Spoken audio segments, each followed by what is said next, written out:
Hello everyone, I am Mohammad Sadiq from Fathom academy. Last time हम लोग JEE main का जो पेपर हुआ था 4 सितंबर को इवनिंग सेशन में उसका फिजिक्स का सेक्शन डिस्कस कर रहे थे। आज उसी को हम कंटिन्यू करेंगे। नेक्स्ट क्वेश्चन जो हमारा दिया हुआ है वो कुछ इस तरह से है। A circular coil has moment of inertia 0.8 kg meter square around any diameter and is carrying current to produce a magnetic moment of 20 ampere meter square. The coil is kept initially in a vertical position and it can rotate freely around a horizontal diameter. When a uniform magnetic field of 4 Tesla is applied along the vertical, it starts rotating around its horizontal diameter. The angular speed the coil acquires after rotating by 60 degree will be. Okay, so एक coil है, इसका moment of inertia हमें दे रखा है और इसका जो magnetic moment है वो भी हमें दे रखा है और इस तरह से ये vertical plane में है और ये एक diameter ले लेते हैं. The coil can rotate about this diameter. और यहाँ पर हम वर्टिकल डायरेक्शन में एक मैग्नेटिक फील्ड अप्लाई कर रहे हैं. ओके, अब ये कॉइल इनिशियली वर्टिकल प्लेन में है तो उसका जो मैग्नेटिक मूवमेंट होगा that will be either out of the board और into the board. Okay, so जो भी है आउट ऑफ द बोर्ड या into the board, magnetic field के साथ उसका एंगल जो है वो इनिशियली 90 डिग्री बन रहा है. So initial angle between magnetic movement and the field is 90 degree. Okay, so उसकी वजह से क्या होगा, जब मैग्नेटिक फील्ड में कोई करंट कैरिंग लूप रखा जाता है तो उसके ऊपर टॉर्क लगता है. ओके, एंड यहाँ पे जो टॉर्क होगा, टॉर्क जो होगा वो हम कैसे लिखते हैं, tau is equal to M cross B. अब यहाँ पर मैग्नेटिक मूवमेंट से आउट ऑफ द बोर्ड है. ओके, से magnetic movement out of the board है, so M cross B. Okay, so जो रोटेशन होगा वो कुछ इस तरह से होगा. इधर से हम देखें हम अपनी तरफ से, सो एंटी क्लॉकवाइज रोटेशन है. दैट मीन्स ये हॉरिजॉन्टल डायमीटर जो है उसके अबाउट कॉइल इस तरह से रोटेट करेगा. ओके, सो दिस टॉर्क, इसका अगर मैग्नीट्यूड लिखें सो मैग्नीट्यूड हो जाएगा M B sine theta. And okay, so this is torque. हमें कैलकुलेट करना है कि इसकी एंगुलर स्पीड क्या होगी जब ये 60 डिग्री रोटेट कर जा रहा है. सो इनिशियली अगर ये एंगल 90 डिग्री बना रहा, 60 डिग्री रोटेट करने के बाद m और b के बीच में जो एंगल होगा that will B 30 degree.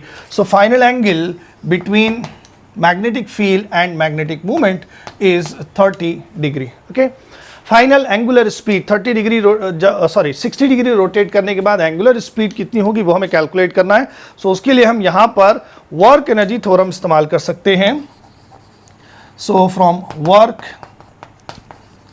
Energy theorem, change in kinetic energy, that is final kinetic energy minus initial kinetic energy, is total work done, and work done by a torque can be written as tau d theta from theta 1 to theta 2. ये हो जाएगा. Okay, initially वो coil rest से start कर रहा है, so initial kinetic energy will be 0 and final kinetic energy will be half I omega square. That is equal to tau. Tau की value क्या है, m B sine theta and d theta from 90 degree to 30 degree. ये हो जाएगा. और यहाँ से इसको अगर हम देखें सो m और b ये कांस्टेंट्स हैं, इसको हमने बाहर ले लिया. साइन थीटा का डिफरेंशिएशन जो होगा that will be cos theta from 90 to 30 degree. This is equal to half I omega square. So omega square is equal to 2mb upon I into, यहाँ पर हम लिमिट्स रखेंगे. This is cos 30 minus cos 90 which is 0. Okay, so just cos 30 and cos 30 is root 3 by 2. Okay, so 2 यहाँ से ये cancel हो गया and finally जो angular speed आ रही है that is under root mb upon I into root 3. ये आ जाएगी. Okay, यहाँ पे वैल्यूज रख लेते हैं. So omega is equal to under root movement, magnetic movement जो है वो दिया हुआ है 20, magnetic field is 4 Tesla divided by moment of inertia is 0.8 kg meter square and then under root 3. ये हो जाएगा. So under root 3 को हम लिख सकते हैं 1.73 इस तरह से. एंड फाइनल ये कैलकुलेशन अगर हम करें सो इसकी जो वैल्यू आएगी that will be under root 173 and under root 173 अगर हम कैलकुलेट करें तो ये आता है रेडियन पर सेकेंड। ओके, सो ये है हमारी कैलकुलेशन और वहाँ से जो आंसर आ रहा है ये है 13.15 रेडियन पर सेकेंड 60 डिग्री रोटेट करने के बाद एंगुलर वेलोसिटी। बट ऑप्शंस अगर हम देखें सो ऑप्शन कोई भी ऑप्शन जो है वो इसके मतलब एक्यूरेटली करेक्ट नहीं है। अगर क्लोज टू की बात करेंगे तो 10 हो सकता है, बट जेई का जो स्टैंडर्ड है उसके हिसाब से 10 क्लोज नहीं, काफ़ी डिफरेंस है। 3 का डिफरेंस मतलब this is a considerable difference. So closest option 1 हो सकता है, बट आई वुड से कि इसमें कोई सा भी ऑप्शन यहाँ पे करेक्ट नहीं है। तो जो कैलकुलेशन है उसके according no given option is the correct answer. Okay, अगला क्वेश्चन हमारा है a particle of charge small q and mass small m is subjected to an electric field E naught into 1 minus ax square in the x direction where a and E naught are constants. Initially the particle was at rest at x is equal to 0.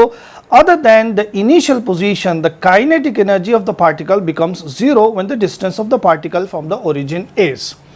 Okay, so there is a charged particle mass m charge q and वहाँ पर x direction में एक electric field है which is given by E naught into 1 minus ax square. So इस electric field के influence में particle move कर रहा है, इनिशियली रेस्ट से स्टार्ट कर रहा है एंड हमसे ये पूछ रहे हैं कि फाइनली जब दोबारा वो फिर उसकी स्पीड 0 होगी देन इस बीच में उसने कितनी डिस्टेंस कवर की। सो इनिशियली रेस्ट से स्टार्ट कर रहा है, फाइनली भी उसकी स्पीड किसी पॉइंट पर 0 होगी, तो दोनों ही पॉइंट्स पर काइनेटिक एनर्जी क्या होनी है, 0 होनी है। दोनों ही पॉइंट्स पर स्पीड 0 होनी है, तो इन दोनों पॉइंट्स के बीच में डिस्टेंस कितनी है वो हमें कैलकुलेट करना है। ओके, सो अब हम यहाँ पे देख सकते हैं कि ये क्या हो रहा है कि x इज इक्वल टू 0 पर E क्या है, पॉजिटिव है, एंड देन जब x बढ़ेगा तो वैल्यू फिर किसी पॉइंट पर जाके 0 होगी एंड देन फिर वो नेगेटिव हो जाएगी। तो जब तक E पॉजिटिव है चार्ज एक्सेलरेट करेगा, फिर जब E नेगेटिव हो जाएगी तो चार्ज डिसेलरेट करेगा और किसी पॉइंट पर उसकी स्पीड 0 होगी, फिर वहाँ से वो बैक हो जाएगा। Okay, so we can apply work energy theorem from work energy theorem. Total change in kinetic energy will be equal to work done. Okay, अब यहाँ पर इनिशियली भी स्पीड 0 है, फाइनली भी स्पीड 0 है, so the total change in kinetic energy is 0. That means work done by this field on the charge particle which is f dx will be 0. Okay, और ये अगर इलेक्ट्रिक फील्ड है और charge की value q है, सो वहाँ पर जो वर्क डन होगा दैट इज जो फोर्स होगा वो हो जाएगा q into electric field, so q into E naught into 1 minus A x square D X from origin से स्टार्ट कर रहा है, so from 0 to some value x at on the x axis. Okay, this has to be 0. Okay, अब इसमें से हम q और ई not ये कांस्टेंट है, इसको हमने बाहर ले लिया एंड देन इंटीग्रेशन हमारे पास बचा from 0 to x 1 minus A x square D X, इसको 0 होना है. अब यहाँ पर हम देख रहे हैं कि ये पॉजिटिव कांस्टेंट वैल्यूज़ हैं, वो 0 नहीं होगा. दैट मीन्स कि ये जो रिमेनिंग इंटीग्रल है हमारा वही 0 होगा. और इसको हम इंटीग्रेट करें तो 1 into D x will be x, 0 से x के बीच में वो x ही आएगा, and then minus a and this will become x cube by 3. This is equal to 0. Okay, अब यहाँ से हम x कॉमन कर लें, सो ये हो जाएगा 1 minus A x square upon 3 is equal to 0. Okay, x is equal to 0, वो other than x is equal to 0 हमसे पूछ रहे हैं, तो वो आंसर हमें नहीं बताना है. एंड इस पार्ट को जब हम 0 करेंगे तो वहाँ से वैल्यू आएगी. सो इसको अगर हम 0 से इक्वेट कराएंगे तो x square will be equal to 3 upon a, then x will be equal to under root 3 upon a. Okay, so at this value of x the particle comes to rest again. So options अगर हम देखें, so option number 4 is the correct answer. Next question हमारा है, a cube of metal is subjected to a hydraulic pressure of 4 gigapascal. The percentage change in the length of the side of the cube is close to. Bulk modulus यहाँ पे दिया हुआ cube का. सो cube है और उस पर हम प्रेशर अप्लाई कर रहे हैं, सो उसके वॉल्यूम में चेंज आएगा एंड देन करस्पॉन्डिंगली उसकी साइड कितनी चेंज होगी ये हमें बताना है. सो क्यूब का वॉल्यूम और साइड में जो रिलेशन होता है, so v is equal to a cube ये होगा, एंड यहाँ से अगर हम फ्रैक्शनल चेंज की बात करें स्मॉल चेंजेस के लिए, so delta V by V will be equal to 3 times delta A by A, ये हो जाएगा। ओके, एंड बल्क मॉडुलस या हाइड्रोलिक प्रेशर जब हम अप्लाई करेंगे सो वहाँ पर जो चेंज इन वॉल्यूम होगा that will be equal to change in pressure upon bulk modulus, ये हो जाएगा। सो अब हम डेल्टा A बाई A अगर कैलकुलेट करेंगे so delta A upon A is equal to 1/3 times delta V by V which is delta P upon the bulk modulus, ये हो जाएगा। सो जो प्रेशर अप्लाई किया जा रहा है that is 4 GPa, so 4 into 10 raised to the power 9 and upon 3 into bulk modulus is 8 into 10 raised to the power 10, इस तरह से ये दिया हुआ है। एंड इसको हम कैलकुलेट करें सो ये हो जाएगा 4 2 ज़ा 8, सो दिस इज 1/6 ये बचेगा। और पावर जो है इसको अगर हम एक ऊपर ले जाएं सो ये हो जाएगा -10। ओके, सो -10 या इसको हम ऐसे रहने देते हैं, नीचे 60 लिख लेते हैं। So this is fractional change in side. Now इसी में अगर हम परसेंटेज चेंज की बात करेंगे, percentage change in side that will B 100/60। Okay, ये आ जाएगा। और इसको अगर हम कैलकुलेट करें तो दिस वुड बी 5/3। ओके, ये आ जाएगा। सो 5/3 is 1.67%. So percentage change in the side of the cube will be 1.67%, and options अगर हम देखें so option number 2 is the correct answer. Next question हमारा है the value of current I1 flowing from A to C in the given in the circuit diagram is. Okay, so ये इस तरह से हमें एक सर्किट दिया हुआ है और यहाँ पर हमें A to C इस ब्रांच से जो करंट पास हो रही है, लेट्स कॉल इट I1, ये हमें कैलकुलेट करना है। और ये रजिस्टर्स हैं, 8 वोल्ट की सप्लाई लगी हुई है। तो इसको अगर हम ध्यान से देखें तो इसमें एक सिमेट्री है। इस पॉइंट पर वोल्टेज तीनों ब्रांचेस के लिए सेम है, ये कॉमन पॉइंट है। एंड इस कॉमन पॉइंट के इस तरफ और इस तरफ सर्किट एक ही जैसा है। ओके, दैट मीन्स कि इस ब्रांच में और इस ब्रांच में करंट सेम पास होगी। सो इस पॉइंट का पोटेंशियल जो भी हो एंड देन इधर भी करंट सेम है और इधर भी करंट सेम है, वोल्टेजेस रेजिस्टर्स भी सेम है, तो इन दोनों पे वोल्टेज सेम ड्रॉप होगा। इन दैट केस इस बी पॉइंट और डी पॉइंट का पोटेंशियल जो होगा वो सेम होगा। ओके, सो दोनों तरफ यहाँ पर जो भी पोटेंशियल है सो इधर जो डिक्रीज हो रहा पोटेंशियल में उतना इधर भी हो रहा है। So B and D will be at same potential. Now B और डी अगर सेम पोटेंशियल पर है सो बी से डी की तरफ कोई करंट पास नहीं होगी। सो ये जो वर्टिकल ब्रांच है 5 ओम 5 ओम वाली, इसमें करंट पास नहीं होगी। इसको हम सर्किट से रिमूव कर सकते हैं। ओके, इस तरह से। ओके, सो करंट हमारी जो है इधर से इधर पास होगी। सो ये दोनों सीरीज में हो गए, ये भी सीरीज में होगा और नीचे से ये दोनों भी सीरीज में हो जाएंगे। So let us first calculate what is the equivalent resistance of the circuit. So 1/R equivalent will be equal to, इधर टोटल रेजिस्टेंस है 4, 1/4, इधर है टोटल 1/8, इधर टोटल 8 है और ये भी 4 है। सो दिस इज 1/4, ऊपर वाली ब्रांच, बीच वाली और नीचे ये तीनों पैरेलल में है, यू कैन सी। ओके, सो इसको अगर हम कैलकुलेट करें सो ये हमारा आ जाएगा 5/8। This is 5/8, so equivalent resistance is 8/5 ohm, ये आ गया। एंड जो करंट यहाँ से ड्रॉ होगी सप्लाई से उसको हम कैलकुलेट करें so current will be equal to V/R equivalent that is 8/8/5। So the current drawn from the source is 5 ampere. Now अब ये जो 5 एम्पियर करंट यहाँ पर आ रही है उसको 3 ब्रांचेस में डिवाइड होना है। सो पैरेलल में करंट का डिवीजन जो होता है या करंट्स जो होती है वो रेजिस्टेंस के इनवर्स रेशियो में होती है। सो इधर हम रेजिस्टेंस देखें ये 4 है, इधर भी 4 है और बीच में ये 8 है। ओके, सो ये वाला रेजिस्टेंस इन दोनों का डबल है। दैट मीन्स कि इन दोनों से जो करंट पास होगी उसका आधा करंट इससे पास होगी। सो लेट अस से इस वाले इसमें ये I1 है, इसको हम ले लेते हैं I2 और इसको ले लेते हैं I3। So I2 is to I1 is to I3, ये जो हम रेशियो निकालेंगे I2 is to I1 is to I3, ये जो रेशियो आ जाएगा, सो I2 I3 सेम होंगी और इससे डबल होंगी। ओके, इस तरफ रेजिस्टेंस जो है वो इस ब्रांच का आधा है, तो I2 और I3 ये जो होंगी ये क्या हो जाएंगी 2, और ये उसका आधा है तो 1:2। ओके, सो जो करंट डिवाइड होगी that will be in 2:1:2 ratio में इस तरह से डिवाइड होगी।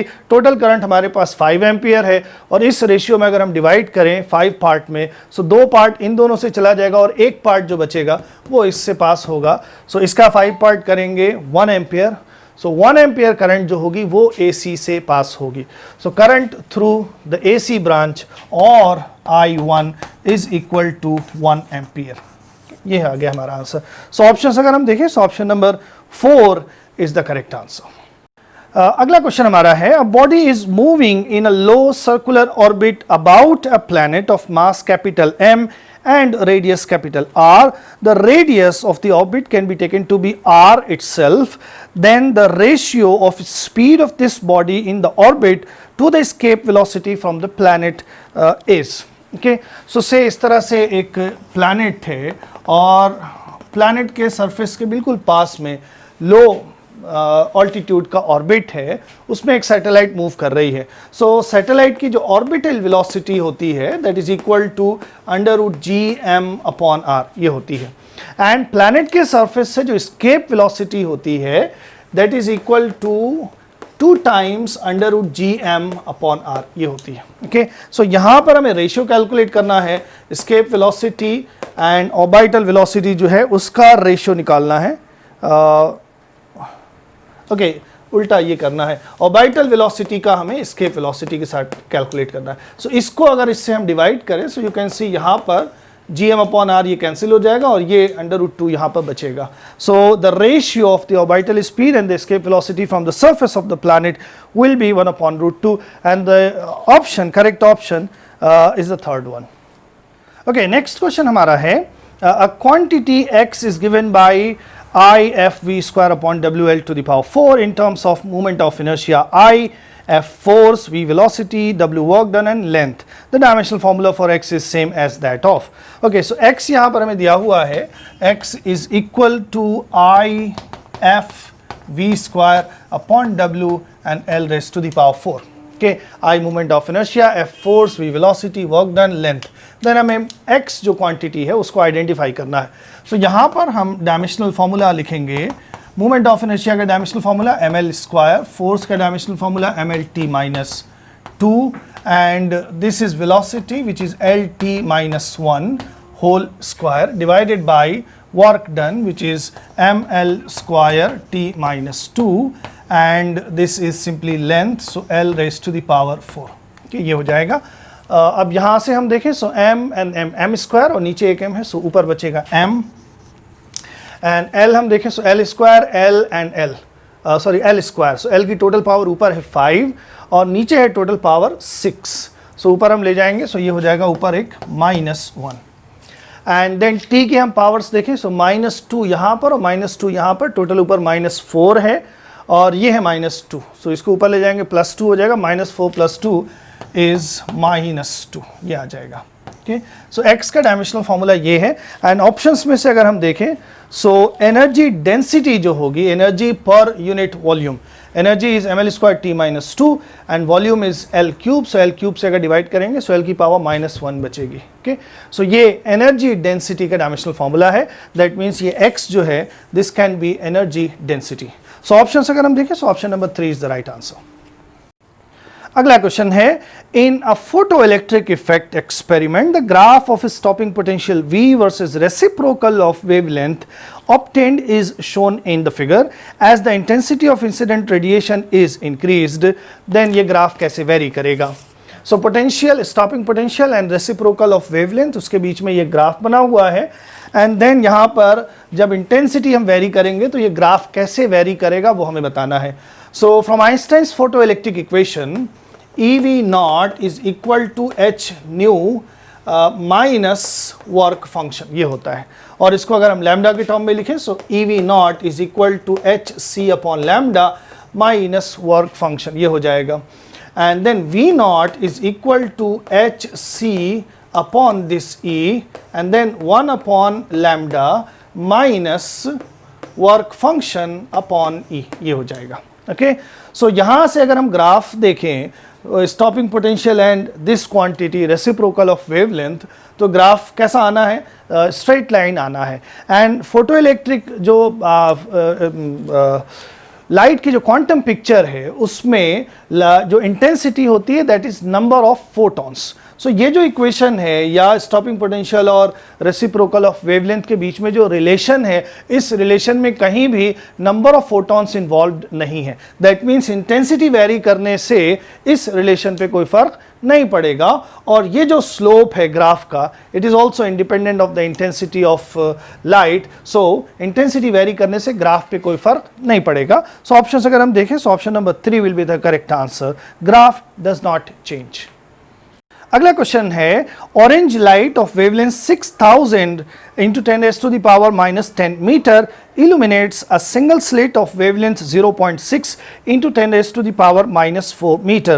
The maximum possible number of diffraction minima produced on both sides of the central maximum is. Okay, so diffraction pattern में जो मिनिमा होते हैं उनकी एंगुलर पोजीशन के लिए हम क्या लिखते हैं, sine theta is equal to n lambda upon a. Okay, किसी भी मिनिमा की, किसी nth मिनिमा की एंगुलर पोजीशन इस एक्सप्रेशन से हम देते हैं. So this is number of minima except other than the central maximum. Okay, central maximum के अलावा. सो ये n जो होता है वो 1 से स्टार्ट होता है. Okay, and this is wavelength और दिस ये है जो स्लिट, जो सिंगल स्लिट है उसकी विड्थ है. अब यहाँ पे हमें मालूम है कि साइन थीटा की जो वैल्यू होनी है वो, since sine theta should be less than और equal to 1. Okay, in that case n lambda upon a should be less than और इक्वल टू 1, ये होना चाहिए. So n will be equal to, sorry, n की जो वैल्यू होगी that will be less than और equal to a upon lambda, ये हो जाएगी. ओके, दैट मीन्स n की जो मैक्सिमम वैल्यू है, maximum number of minima on either side will be a upon lambda. and a की वैल्यू हमें दिया हुआ है क्वेश्चन में 0.6 into 10 raised to the power minus 4 meter divided by wavelength which is 6000 into 10 raised to the power minus 10 meter. इस तरह से दिया हुआ है. सो इसको अगर आप कैलकुलेट करें, सो ये आएगा 100. Okay, so maximum number of minima on either side of the central maximum will be 100. So both sides अगर हम ले लें central maximum के दोनों तरफ, so total number of total number of minima या total number of dark fringes will be 200. Okay, so total minima on either side will be 200. So the integer answer will be 200. अगला question है, the speed versus time graph for a particle is shown in figure. The distance travelled by the particle during the time interval 0 to 5 second will be. तो बड़ा simple सा question है. Velocity versus time graph इस तरह से दिया हुआ है और 0 से 5 के बीच में डिस्प्लेसमेंट पूछ रहे हैं. So that will B area under graph. So this area will be the displacement. So say displacement S will be equal to area, that is, अब ये जो shape है shaded part, that is a triangle. So half base which is 5 and height यहाँ पर ये 8 दे रखी है. So ये हो जाएगा 2 4 8. So the final answer is 20 meter. तो displacement of particle का जो है वो 20 मीटर है और integer answer जो इसका होगा वो 20 हो जाएगा. नेक्स्ट क्वेश्चन दिया हुआ है, 4 resistances 40 ohm, 60 ohm, 90 ohm and 110 ohm make the arms of a quadrilateral ABCD. Across AC is a battery of EMF 40 volt and internal resistance negligible. The potential difference across BD in volt is. Okay, so इस तरह से ये simple सा एक circuit दिया हुआ है और B और D पॉइंट्स के बीच में पोटेंशियल डिफरेंस कितना है वो हमें कैलकुलेट करना है. अब हम यहाँ पर देखें, अगर इसका वोल्टेज 40 है, सो इस पॉइंट, ये पॉइंट डायरेक्टली इससे कनेक्टेड है. सो इसका 0 और इसका 40 लें तो इस पॉइंट का जो पोटेंशियल है वो है 40 वोल्ट. ओके अब हमें ये कैलकुलेट करना है कि इधर कितना ड्रॉप हुआ और इधर कितना ड्रॉप हुआ, देन वी कैन टेल कि बी और डी के बीच में डिफरेंस कितना है। ओके सो उसके लिए हम कैलकुलेट करेंगे कि करंट कितनी पास हो रही है। ये दोनों रजिस्टर सीरीज में है, सो इस वाली ब्रांच का टोटल रेजिस्टेंस हुआ 100 और इसी तरह से ये नीचे वाले भी दो सीरीज में है, इनका टोटल हो जाएगा 200। सो इक्विवेलेंट रेजिस्टेंस जो होगा सर्किट का 1 upon equivalent will B 1 upon 100 plus 1 upon 200। Okay so इसको अगर हम ऐड करें सो ये आ जाएगा 3 upon 200, then R equivalent is equal to 200 upon 3 ohm, ये हुआ। देन जो बैटरी है उससे कितनी करंट ड्रॉ हो रही है वो हम कैलकुलेट कर सकते हैं। This is V upon R, V is 40 upon 200 upon 3, इस तरह से हो जाएगा। सो ये 5 टाइम्स हो गया। So current drawn from the battery is 3/5 ampere, ये हो जाएगी। एंड देन ये जो करंट है 3/5 एम्पियर यहाँ से ये दो ब्रांचेस में डिवाइड होगी।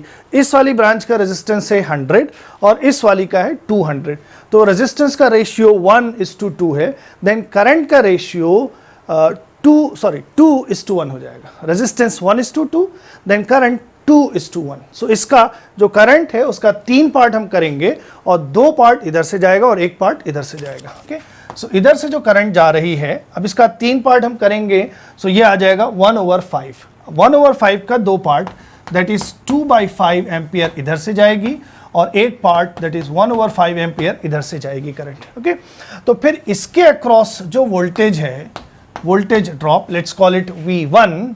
V1 हो जाएगा 2/5, V is equal to IR, 2/5 into resistance which is 40, 5 8 40, 8 into 2 60, ये आ गया। सो इसके अक्रॉस वोल्टेज ड्रॉप है 16, दैट मीन्स यहाँ पर वोल्टेज अगर 40 है और इधर 16 का ड्रॉप हुआ तो यहाँ पर जो पोटेंशियल की वैल्यू होगी 40 minus 16, that will B 24 volt. तो बी पॉइंट का जो पोटेंशियल है वो 24 वोल्ट है। इसी तरह से इसके अक्रॉस वोल्टेज ड्रॉप कितना है, लेट्स कॉल इट V2।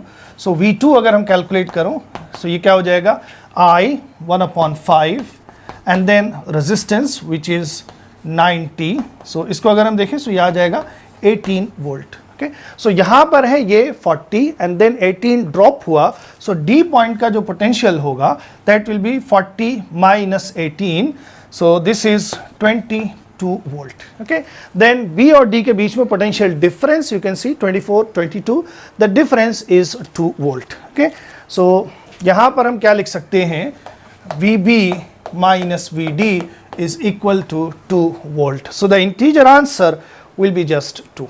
अगला क्वेश्चन हमारा है, the distance between an object and a screen is 100 centimeter. A lens can produce real image of the object on the screen for 2 different positions between the screen and the object.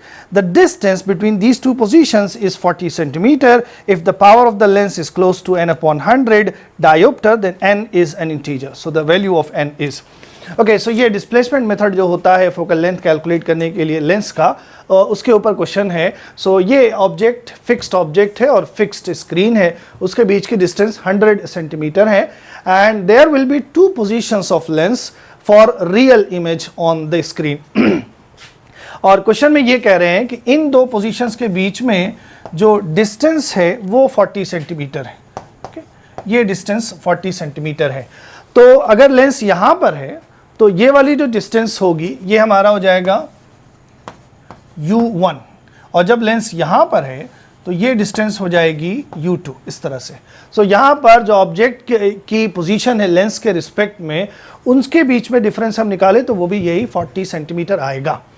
Okay अब हमें यहाँ पर इसका power, ultimately power इसका calculate करना है।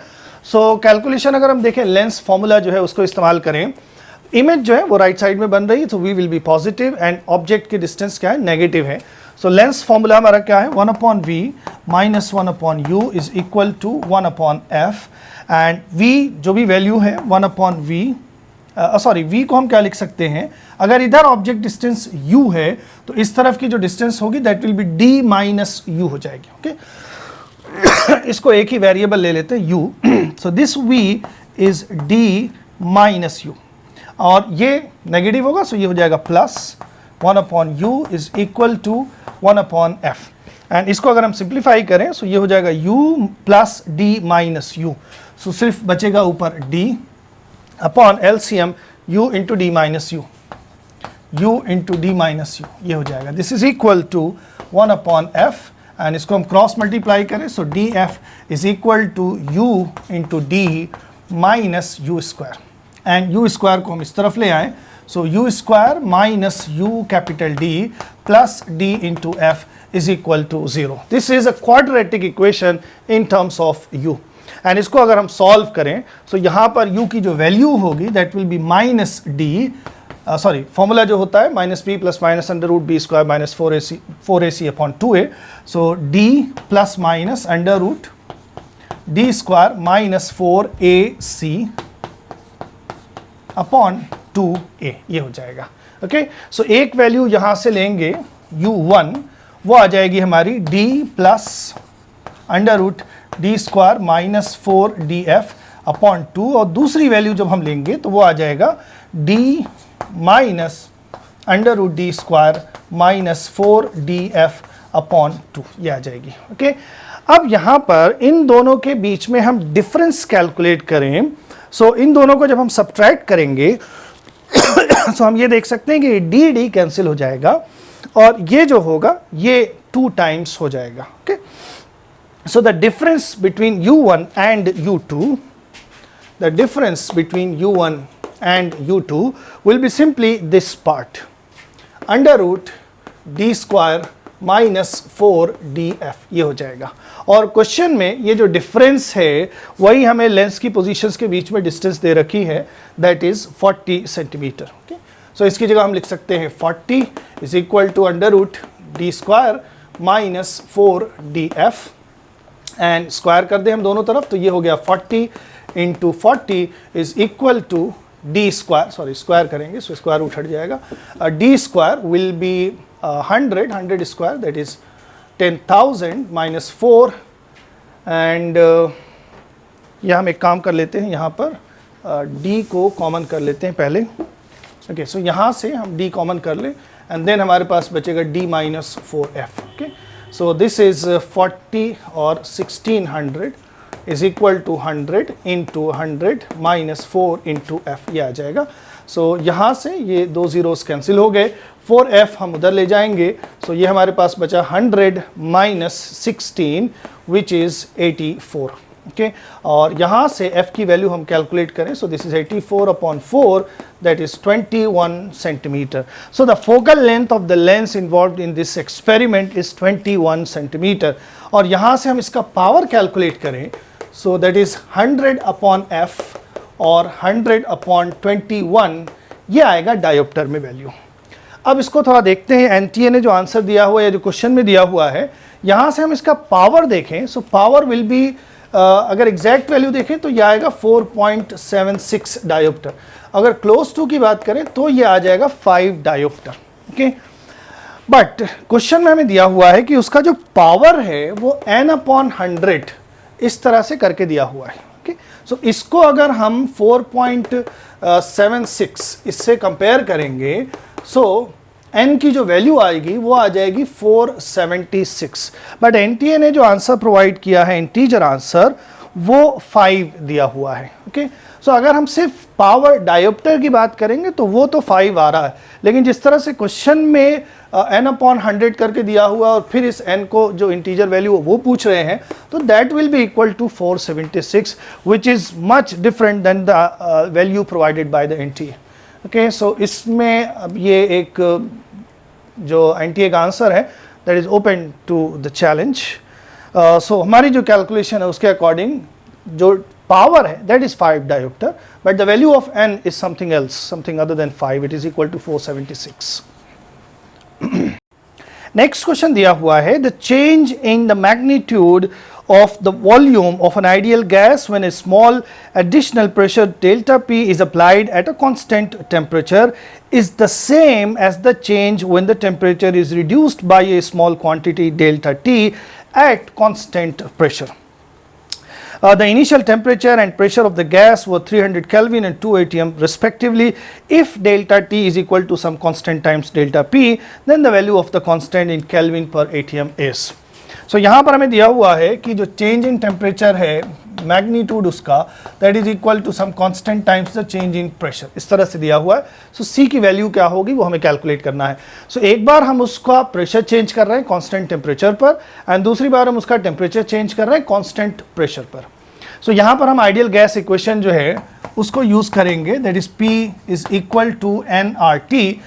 अब अगर यहाँ पर टेम्परेचर कांस्टेंट है एंड चेंजेस हम कैलकुलेट करें तो उसके लिए क्या लिखेंगे, delta PV is equal to, इस पर डेल्टा ऑपरेट करेंगे तो ये आ जाएगा 0 because temperature is constant.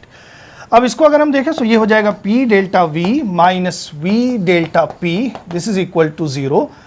Delta V की जो वैल्यू है वो यहाँ से आ जाएगी sorry this is plus, simply ये प्रोडक्ट है सो ये प्लस आएगा. सो डेल्टा V की जो वैल्यू होगी वो हो जाएगी minus V delta P upon P, ये आ जाएगी. ओके सो अगर हम वैल्यू की बात करें सो this is the change in volume, only value. And next time जब उसका हम टेम्परेचर चेंज कर रहे हैं कांस्टेंट प्रेशर पर, so again using ideal gas relation, आपकी प्रेशर कांस्टेंट है तो डेल्टा अप्लाई करेंगे तो ये हो जाएगा P delta V is equal to nR delta T. So यहाँ से डेल्टा V की जो वैल्यू आ रही है this is nR delta T upon P. And question में क्या कह रहे हैं कि इन दोनों ही प्रोसेसेस में जो चेंज इन वॉल्यूम है वो सेम है, वैल्यू में सेम है. ओके सो दिस वैल्यू, ये साइन हटा के हम देखें, value is equal to this value. Okay numerical value जो होगी सो हम क्या लिख सकते हैं यहाँ पर V delta P upon P is equal to nR delta T upon P. Okay so ये P यहाँ से ये कैंसिल हो गया एंड देन इस तरह से हमें बनाना है. So delta T is equal to, the value is equal to V upon nR times the value of delta P, ये हो जाएगा. अब अगेन आइडियल गैस इक्वेशन से V upon nR की वैल्यू हम देखें so V upon nR is equal to actually T upon P हो जाएगा. So यहाँ से हम क्या लिख सकते हैं, T upon P times delta P, ये हो जाएगा. और इनिशियल टेम्परेचर जो है गैस का वो 300 है और जो प्रेशर है उसका so this delta T is equal to, initial temperature is 300 Kelvin and pressure is 2 atm. So 300 upon 2 into the value of change in pressure. So this is equal to 150 times delta P, ये आ गया. Okay so option sorry question में यहाँ पे जो C दिया हुआ है उस C की जो इंटीजर वैल्यू है वो है 150. Okay so this is it. ये 4 सितंबर को सेकेंड शिफ्ट में जो पेपर हुआ था उसका फिज़िक्स का सेक्शन था. और इसकी ऑब्जर्वेशन की हम बात करें तो इसका जो स्टैंडर्ड है वो अभी तक के जो पेपर्स हमने डिस्कस किए हैं उसमें उससे कंपेयर अगर हम करें तो ये उन सबसे थोड़ा सा बिलो आएगा. इसका डिफ़िकल्टी लेवल जो है इसमें ज़्यादातर स्ट्रेट फॉरवर्ड क्वेश्चंस ही थे और ज़्यादा एज सच कोई बहुत डिफ़िकल्ट लेवल के क्वेश्चंस नहीं थे. एक दो क्वेश्चंस अगर छोड़ दिए जाएं तो अभी तक का जो हम डिस्कस कर रहे हैं पेपर उन सब में हम कह सकते हैं कि रिलेटिवली ये काफ़ी इजी पेपर था. एंड नेक्स्ट टाइम फिर आपके साथ अब 5 सितंबर को मॉर्निंग सेशन में जो पेपर हुआ था वो डिस्कस किया जाएगा. Thank you very much for being with me.